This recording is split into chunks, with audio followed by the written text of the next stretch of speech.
స్వాతంత్రం వచ్చిన తర్వాత వందే మాతరం పాడడం కంపల్సరీ ఏం కాదు, అది ఒక చాయిస్. దీన్ని దేశభక్తి అని పిలుద్దామా, లేదంటే మైనారిటీ సంతుష్టీకరణ రాజకీయాలను పిలుద్దామా? పోనీ ఆర్ఎస్ఎస్కి ఏమైనా సంబంధం ఉన్నదా? ఆర్ఎస్ఎస్ పాటనా? కాదు కదా.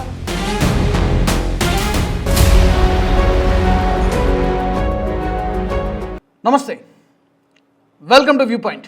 కాంగ్రెస్ పార్టీ సోనియా గాంధీ, రాహుల్ గాంధీ గారు అసదుద్దీన్ ఓవైసీ బాటలో ప్రయాణం చేస్తున్నారా? ఇదే అనుమానం కలుగుతోంది. తాజాగా మనకి కాంగ్రెస్ పార్టీ హెడ్ క్వార్టర్స్లోనే మన నేషనల్ సాంగ్ వందే మాతరానికి అవమానం జరిగింది. ఇది ఫస్ట్ టైం కాదు, ఇలాంటి సందర్భాలు గతంలో కూడా జరిగాయి. మీడియా చూస్తోంది, కెమెరాలు కూడా ఉన్నాయి అక్కడ. అయినప్పటికీ కూడా ఏమాత్రం సంకోచం లేకుండా కేంద్ర ప్రభుత్వం ఒక గైడ్లైన్స్ జారీ చేసింది. అదేంటంటే వందే మాతర గేయాన్ని నేషనల్ సాంగ్ కాబట్టి గతంలో లాగా కేవలం 2 చరణాలు పాడేసి వదిలేయకూడదు. గతంలో అంతకుముందు పూర్తిగా ఏదైతే వందే మాతర గేయం ఉందంటే 6 చరణాల పాట మొత్తం అందరూ కూడా పాడాల్సిందే. అది అధికారిక కార్యక్రమాల్లో, ప్రభుత్వ స్కూళ్ళు, కాలేజీల్లో ఎక్కడైనా సరే ఇది మ్యాండేటరీ చేస్తూ, కంపల్సరీ చేస్తూ కేంద్ర ప్రభుత్వం ఉత్తర్వులు జారీ చేసింది కొద్ది నెలల కిందట. ఈ మధ్యనే జరిగింది. అండ్ దీనికి ఈ మధ్యనే మనకి వందే మాతరం బిల్లు కూడా లోక్సభ, రాజ్యసభలో కూడా పాస్ అయింది. మనం చూసాం, కాంగ్రెస్ పార్టీ తీవ్రంగా వ్యతిరేకించింది కూడా. సరే, ప్రభుత్వం ఒక గైడ్లైన్స్ జారీ చేసిన తర్వాత దాన్ని మనం పాటించాలా వద్దా? మన ఇంట్లో కార్యక్రమం అయినప్పుడు మన 4 గోడల మధ్య మనం ఏం చేసుకుంటాం అనేది అది మన వ్యక్తిగతం. కానీ ఒక లీడర్ ఆఫ్ అపోజిషన్గా ఉంటూ, ప్రతిపక్ష పార్టీగా ఉంటూ, అందులోనూ స్వాతంత్ర దినోత్సవం రోజున, 80వ స్వాతంత్ర దినోత్సవం రోజున ఈ విధంగా వందే మాతర గేయాన్ని అవమానించడం ఏంటి అనేది నెటిజన్లు, ఇక బీజేపీ వాళ్ళు ఎలాగూ ఫైర్ అవుతున్నారు. మీకు ఒక విజువల్ క్లిప్ చూస్తాను, ఒక వీడియో క్లిప్ చూపిస్తాను, మీరు చూడండి. ఆ వీడియోలో ఒకవైపేమో వందే మాతర గేయ ఆలాపన జరుగుతోంది, అక్కడ అందరూ కూడా పాడుతూ ఉన్నారు. మధ్యలో అది జరుగుతూ ఉండగానే సోనియా గాంధీ గారి రియాక్షన్ చూడండి, మల్లికార్జున ఖర్గే రియాక్షన్ చూడండి, రాహుల్ గాంధీ రియాక్షన్ చూడండి. ఒక్కసారి మీరు ఆ వీడియో చూడండి, మీకు అర్థమైపోతుంది.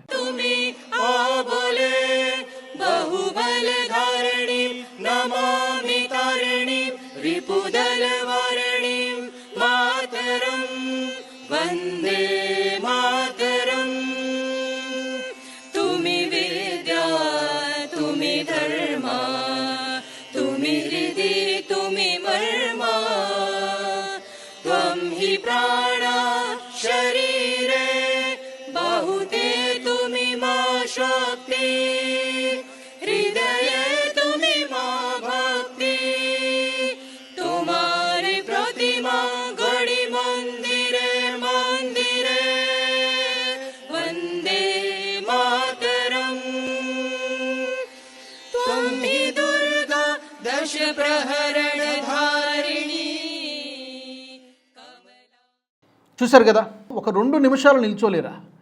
మన జాతీయ గేయానికి మనం ఆ మాత్రం గౌరవం ఇవ్వలేమా? ఎందుకంత వందే మాతర గేయం పైన అంత అయిష్టత దేనికి?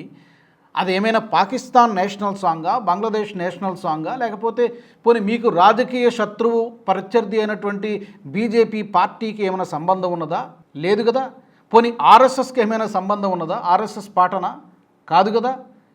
ఎప్పుడో బంకించంద్ర చటర్జీ గారు రచించినటువంటి ఆనందమఠ్ అనేటువంటి నవల్లో నుంచి వచ్చినటువంటిది ఈ వందే మాతర గేయం. ఒక పక్కేమో స్వాతంత్రం తెచ్చినటువంటి పార్టీ అని చెప్పుకుంటారు, గ్రాండ్ ఓల్డ్ పార్టీ అని చెప్పుకుంటారు కాంగ్రెస్ పార్టీ. మేమే ఈ దేశానికి స్వాతంత్రం తీసుకొచ్చామని చెప్పి చాలా గర్వంగా చెప్పుకుంటారు. మరి ఏమైంది? ఆ స్వాతంత్ర ఉద్యమ స్ఫూర్తి ఏమైంది? ఎందుకు కొరవడింది ఈ రోజున? ఇదే ప్రశ్న ఈ రోజున సగటు భారతీయుడు అడుగుతున్నాడు. నేను అడగడం లేదు, నేను కూడా భారతీయుడిని. చాలామంది, కోట్లాది మంది అడుగుతున్నారు, ఎందుకు ఇది హిపోక్రసీ అనాలనా? దీన్ని దేశభక్తి అందామా? మైనారిటీ సంతుష్టీకరణ అందామా? ఒకవైపు ప్లే చేస్తూ ఉంటే అక్కడ రాహుల్ గాంధీ కాస్త కన్ఫ్యూజన్లో ఉన్నట్టు కనబడింది. ఇంకో పక్క సోనియా గాంధీ గారు సిగ్నల్ ఇస్తున్నారు. ఎందుకు ఇదంతా పాడుతున్నారు? మామూలుగా 2 చరణాలు ఎప్పుడు పాడినట్టు పాడితే సరిపోతుంది కదా, ఈ ఎక్స్టెన్షన్ దేనికి అంటూ ఆమె అసహనం వ్యక్తం చేశారు. విజువల్స్లో మనకు చాలా స్పష్టంగా కనబడుతోంది. పక్కనే ఉన్నారు మల్లికార్జున ఖర్గే గారు, ఆయన కూడా ఆపేయండి అంటూ సిగ్నల్ ఇస్తూ ఉన్నారు. ఆ పక్కన ఎవరైతే పాడుతూ ఉన్నారో మైక్లో వాళ్ళను కూడా తిడుతూ, ఎందుకు మీరు మొత్తం సాంగ్ ఎవరిని అడిగి ప్లే చేస్తున్నారంటుగా అక్కడ విజువల్స్లో మనకు స్పష్టంగా కనబడుతోంది. రాహుల్ గాంధీ డైలమాలో ఉన్నట్టు కనబడుతుంది. పాడాలా వద్దా, సరే అక్కడ పక్కన తల్లి గారు ఉన్నారు కాబట్టి మొత్తానికి అది పూర్తిగా పాడకుండానే మధ్యలో ఆగిపోయినటువంటి పరిస్థితి. సో ఇది నిన్నటికి మొన్న ఒక కాంగ్రెస్ పార్టీ ఒక కార్యక్రమం జరిగింది, అక్కడ కూడా సేమ్ ఇదే సిచ్యువేషన్. ఒక పక్కేమో నేషనల్ యాంథమ్ పాడుతూ ఉన్నారు, అందరూ కూడా నిల్చున్నారు. మనం మినిమం కదా, కాలేజ్ స్టూడెంట్స్ అయినా చిన్న పిల్లలు ఎల్కేజీ చదువుకున్నటువంటి పిల్లలు కూడా నేషనల్ యాంథమ్ ప్లే అవుతుందంటే కాసేపు సైలెంట్గా గమ్మును కూర్చుంటారు, పాడినంతసేపు, తర్వాత సెల్యూట్ కొడతారు, జై హింద్ అంటారు. మరి ఆ మాత్రం మరి మనం కామన్ సెన్స్ కూడా లేకుండా, అందులోకి ఆయన ఏమి చిన్న వ్యక్తి కాదు, ఒక ఎంపీ, 22 సంవత్సరాల సుదీర్ఘ రాజకీయ అనుభవం ఉన్నటువంటి లీడరు, ఒక పెద్ద లెగసీ ఉన్నటువంటి కుటుంబంలో, గాంధీ కుటుంబంలో పుట్టినటువంటి వ్యక్తి. మరి ఇంత చిన్న లాజిక్ అందామా, దాన్ని ఏమనాలో తెలియదు. మరి ఎందుకు ఆ సామాజిక స్పృహ కాదు, దేశభక్తి కొరవడిందా? మిగతా వాళ్ళందరూ అక్కడ డయాస్ మీద నిల్చున్నారు, అక్కడ ఈయన వచ్చి అందరికీ షేక్ హ్యాండ్, నేను బయలుదేరుతానంటూ షేక్ హ్యాండ్ ఇచ్చేసి వెళ్ళిపోవడానికి సిద్ధమవుతూ ఉన్నారు. అక్కడ నేషనల్ యాంథమ్ జనగణమన పాడుతున్నారు. వందే మాతరం విషయంలో కూడా గతంలో ఇదే జరిగింది చాలాసార్లు. మనకి ఇక్కడ తెలంగాణ అసెంబ్లీలో కూడా ఇలాంటి దృశ్యాలు చాలా కామన్. ప్రతి అసెంబ్లీ సమావేశాలు జరిగినప్పుడు కూడా వందే మాతరం ప్లే అవుతుంది అంటే చాలు, అక్కడ ఎంఐఎం పార్టీ సభ్యులు అట్నుంచి అట్టే లేచి వెళ్ళిపోతారు. మనకి యూట్యూబ్లో కొడితే వస్తాయి, చాలా సందర్భాల్లో జరిగింది అది. అంటే మనకి ఈ వందే మాతర గేయం అంటే అదేదో ఒక భూతము, దెయ్యము, లేకపోతే మనకు సంబంధం లేనటువంటి విషయంలాగా చూస్తున్నారు. కేంద్ర ప్రభుత్వం మ్యాండేటరీ చేసిన తర్వాత కూడా అంటే మనకు రాజ్యాంగం పైన గౌరవం లేదా, చట్టసభలపై గౌరవం లేదా, దీన్ని ఎలా అర్థం చేసుకోవాలి? ఇది కాంగ్రెస్ హెడ్ క్వార్టర్స్లో జరిగినటువంటి విషయం. ఇంకా వందే మాతరం అనేది స్వాతంత్ర ఉద్యమ స్ఫూర్తిని రగిలించినటువంటి గేయం. అంటే దీని గొప్పతనం తెలియని వాళ్ళకి, మన ప్రేక్షకులు చాలామందికి 90% వరకు తెలిసే ఉంటుంది.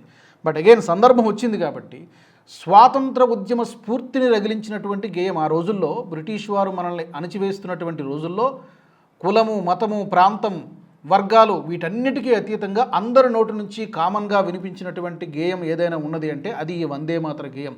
ఉద్యమ స్ఫూర్తిని రగిలించింది. ఈ వందే మాతరం పాడుతూ ఉంటే బ్రిటిష్ వారు లాఠీ చార్జ్ చేసిన రోజులు ఉన్నాయి, జైలులో పెట్టేశారు, కొంతమందిని కాల్చేశారు. అయినా కూడా అప్పట్లో ప్రజలు వెనకడుగు వెయ్యల. ఉరికంబం ఎక్కినప్పుడు కూడా, ప్రాణాలకు తెగించే, ప్రాణం పోతున్నటువంటి సమయంలో కూడా వందే మాతరం అంటూ ప్రాణాలు విడిచినటువంటి వీరులు ఎంతోమంది ఉన్నారు, అన్సంగ్ హీరోస్ ఎంతోమంది ఉన్నారు. అంత గొప్ప వందే మాతర గేయానికి ఈ రోజున మనం గ్రాండ్ ఓల్డ్ పార్టీ అని చెప్పుకుంటాం. మరి మీకు చరిత్ర తెలియదా? మరి మేము మా పార్టీనే కదా స్వాతంత్రం తీసుకొచ్చిందని చెప్తారు కదా. మరి అంత గ్రేట్ లెగసీ ఉన్నప్పుడు ఎందుకు మరి ఈ వందే మాతర గేయానికి మనం ఇంత చిన్న చూపు ఎందుకు, ఇంత అవమానం దేనికి చూపించాలి అనేది డెఫినెట్గా సమాధానం చెప్పాల్సినటువంటి విషయమే. ఎందుకంటే లాఠీ దెబ్బలు తిన్న వాళ్ళు ఉన్నారు, బ్రిటిష్ వాళ్ళు కాల్చి పడేస్తే చనిపోయినటువంటి వాళ్ళు ఉన్నారు, జైల్లో పెట్టారు, కేసులు పెట్టారు, ఇవన్నీ కూడా జరిగాయి అప్పట్లో. గుర్తులేదా? తెలియదా? 6 చరణాలు ఉండేది కాస్త 2 చరణాలు కుదించేశారు. ఎందుకు? ఒక వర్గాన్ని సంతృప్తి పరచడం కోసమా? ఇది పూర్తిగా పాడితే ముస్లింలకు కోపం వస్తుందనా? సమాధానం చెప్పాలి డెఫినెట్గా. ఏంటి ప్రాబ్లం? అందరికీ అవసరం అంతే. అందులో వందే మాతరంలో ఆ మధ్యన అసదుద్దీన్ అవైసీ గారు పార్లమెంట్ ఆవరణలో వందే మాతరంలో హిందూ దేవీ దేవతల ప్రస్తావన ఉంది కాబట్టి నేను పాడడానికి వీల్లేదు, ఒకవేళ నేను పాడితే I will not be a Muslim, నేను నిజమైనటువంటి ముస్లింని కాదు అంటే ఆయన మాట్లాడారు. ఆ బయట కూడా మీకు ప్లే చేసి వినిపిస్తాను. ఇక్కడ మతమా దేశమా, నేషన్ ఫస్టా రిలీజన్ ఫస్టా అనేది క్వశ్చన్ చేసుకోవాల్సినటువంటి అవసరం ఉంది. మతం నీ ఇండివిజువల్ చాయిస్, అది మీ ఇంట్లో ప్రాక్టీస్ చేసుకోండి. But when it comes to ఒక ప్రజాప్రతినిధిగా ఉన్నప్పుడు you have to respect the constitution. రాజ్యాంగానికి మనం గౌరవం ఇచ్చి తీరాల్సిందే. ఇక్కడ నా మతం అడ్డొస్తోంది, నేను పాడను, ఇది కంపల్సరీ చేయడం ఏంటి అనేది తీసుకొచ్చారు. లిబరలైజ్ అయిపోయింది. గతంలో పాఠ్య పుస్తకాల్లో కూడా, పిల్లలు చదువుకునే పాఠ్య పుస్తకాల్లో కూడా వందే మాతర గీతం ముందు వరుసలో ఉండేది, ముందు పేజీలో ఉండేది. ఎప్పుడు తీసేశారో తెలియదు, సైలెంట్గా పోయింది. ఎందుకు తీసేశారో తెలియదు. అది కూడా అంతే. స్వాతంత్రం వచ్చిన తర్వాత వందే మాతరం పాడడం కంపల్సరీ ఏం కాదు, అది ఒక చాయిస్, ఆప్షన్. నచ్చిన వాళ్ళు పాడవచ్చు, నచ్చిన వాళ్ళు మానేయచ్చు. ఇలా చేసేసారు. ఎందుకు అట్లా? ఓటు బ్యాంక్ పాలిటిక్స్ అని ఇక్కడ కూడా మనం అక్కడ కూడా కాంప్రమైజ్ కావాలన్నా. సో ఇది డెఫినెట్గా ప్రజలు అడుగుతున్నటువంటి ప్రశ్నలు. కాంగ్రెస్ పార్టీ డెఫినెట్గా దీనికి సమాధానం చెప్పాలి. దీన్ని దేశభక్తి అని పిలుద్దామా, లేదంటే మైనారిటీ సంతుష్టీకరణ రాజకీయాలను పిలుద్దామా, ఏమనాలో మా ప్రేక్షకులను నేను అడుగుతున్నా. ఈ 2 విజువల్స్ చూశారు కదా, రాహుల్ గాంధీ గారు స్టేజ్ పైన నేషనల్ యాంథమ్ పాడుతున్నప్పుడు ఏ విధంగా అందరికీ షేక్ హ్యాండ్ ఇచ్చి వెళ్ళిపోతున్నారు. అండ్ సోనియా గాంధీ, మల్లికార్జున ఖర్గే అండ్ రాహుల్ గాంధీ కూడా ఓ పక్క పాడుతున్నటువంటి వందే మాతర గేయాన్ని మధ్యలో ఆపించేటువంటి ప్రయత్నం చేసినప్పుడు ఈ రెండు దృశ్యాలు చూశారు కదా. చూసిన తర్వాత మీ అభిప్రాయం ఏంటి తప్పకుండా మీరు కామెంట్ సెక్షన్లో పెట్టండి. మరొక ఇంట్రెస్టింగ్ టాపిక్తో మళ్ళీ కలుద్దాం. జై హింద్. ఈ వీడియో మీకు నచ్చినట్టయితే లైక్ చేయండి, 10 మందికి షేర్ చేయండి. అలాగే కామెంట్ల రూపంలో మీ అభిప్రాయాలను మాతో పంచుకోండి. Nationalist hub group of channels ను సబ్స్క్రైబ్ చేసుకుని తెలుగునాట జాతీయవాద జర్నలిజాన్ని ప్రోత్సహించండి. ఈ వీడియో కింద ఉన్న బెల్ ఐకాన్ పై క్లిక్ చేయడం మర్చిపోవద్దు.